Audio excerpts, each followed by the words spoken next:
मैं जहाँ लोगों के लुत्फ का सामान बनी, गज़लों के जरिए तन्हाई की साथी, तो वही मज़ाहिया शायरी यानी गज़ल ने मुझे बनाया लोगों को हंसाने का सामान।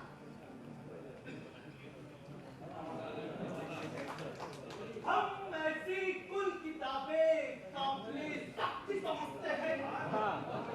हम ऐसी कुल किताबें काबिले सख्ती समझते हैं कि जिन्हें पढ़ के बच्चे बाप को खपती समझते हैं। शेख जी घर से ना निकले, शेख जी घर से ना निकले और लिखकर दे दिया। शेख जी घर से ना निकले और लिखकर दे दिया। अरे आप पीए पास है तो बंदा बीवी पास है। जब गम हुआ चढ़ाली 2 बोतलें इकट्ठी। जब गम हुआ चढ़ाली 2 बोतलें इकट्ठी। मुल्ला की तौर मस्जिद, अकबर की तौर भट्टी।